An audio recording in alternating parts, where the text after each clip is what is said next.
How we do, ladies and gentlemen? Paul again at TMR. 2026 Oscar season is nearly upon us. I normally get quite excited around Oscar time, and I normally book the day off of work, so I don't have to go into work the following day after watching the Oscars late until the late at night, early hours of the morning. But this year I'm a little bit not as excited as I've been in previous years. I don't know why, but it just doesn't seem to have grabbed me as it normally does, which I'm a little surprised at.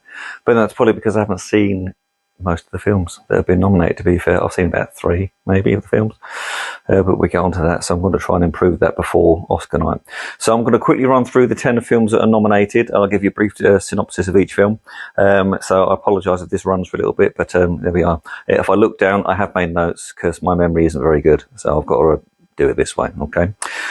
So, best films. The first one is The Secret Agent, which is a Brazilian film. Saw the trailer for it for the first time the other day when I went to watch Marty Supreme, which we'll get to in a minute. Looks really good. Foreign language film set in Brazil. It's about a tech expert that flees from a mysterious past, coming back to his hometown, Ricini, and he thinks that's going to be his escape, but as it turns out, that is not all it's cracked up to be. That does look very, very good. Both myself and James both thought, wow, this looks excellent. We want to give that a watch. So that's one to watch, hopefully, before the Oscars come out on the 15th of March. Then you've got Begonia, Yorgos Lanthimos' latest with Emma Stone. It did The Favourite.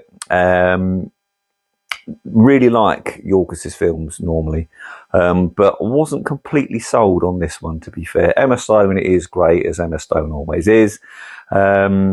It's basically, so 2 conspiracy-obsessed guys, they kidnap the head CEO, powerful CEO, because they think she's an alien and she's trying to orchestrate the invasion of Earth, in a nutshell. That's the synopsis of the film. Quite well done, but as I said, wasn't completely blown away by that film, but one to watch if you've got a spare 2.5 hours. Marty Supreme. I'm not going to go into massive detail about Marty Supreme, because I've just done the review of Marty Supreme, so you know my thoughts on Marty Supreme. However, I will say that the Oscars are making it an outside bet for Marty Supreme to win Best Picture. But we shall see. Oscars have surprised us in the past. Then you got Train Dreams. Now, this is like the furthest outsider, Train Dreams. It's a portrait of a guy called Robert Granier. He's a logger and railroad worker in early 20th century America. And its life is about how he copes with the unexpected depth and beauty of where he lives in 20th century America. Haven't heard a great deal about this film, to be honest. Haven't actually seen it advertised anywhere. So like I say, that's probably why it's a real outside bet at the Oscars this year. Then you've got F1. So F1 was starring Brad Pitt. It's about an F1 driver who comes out of retirement to team up with a young protege to help him move up the rankings. I haven't seen the film, but apparently the footage in it is amazing. If you've seen Top Gun Maverick, apparently it's like Top Gun but in racing cars rather than aeroplanes. Then you've got Sinners. Now this is one I have seen. I have seen Sinners, and I'll have to drop a review on Sinners. Directed by Ryan Coogler. He done Black Panther.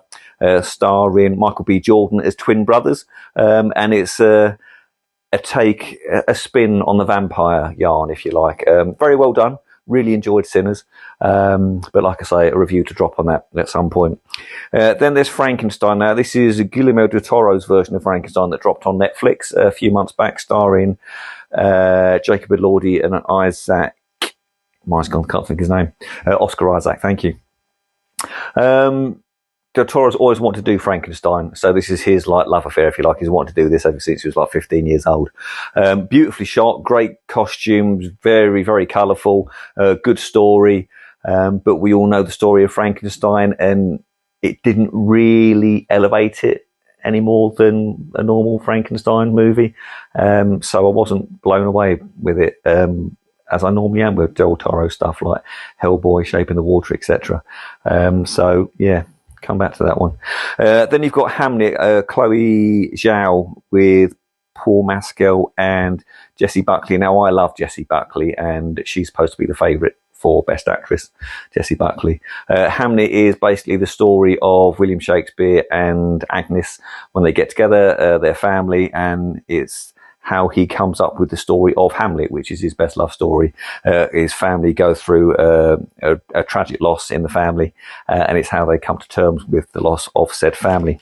Then you've got One Battle After Another, which is Paul Thomas Anderson. This is Leonardo DiCaprio, Benicio del Toro, about a group of revolutionaries who reunite when the daughter of one of their own gets kidnapped by an enemy that's resurfaced. That's got good odds of being Best Picture, but like I say, we shall see. And then the final one is Sentimental Valiant by Joachim Trier. It's an intimate exploration of family memories and the power of art to consolidate a family and bring them all back together. That's got really good reviews from what I've seen of it so far. I haven't heard a great deal about it, but the reviews I've read, Empire Magazine gave it a really good review. But then Empire Magazine can be a bit hit and miss. They gave Mighty Supreme 5 out of 5. I scored it 6 out of 10. So I guess it's all down to personal interest. But that's it for films. I've got a few more to drop in the coming days, but this has been the Best Films one, and we'll come back to you real soon.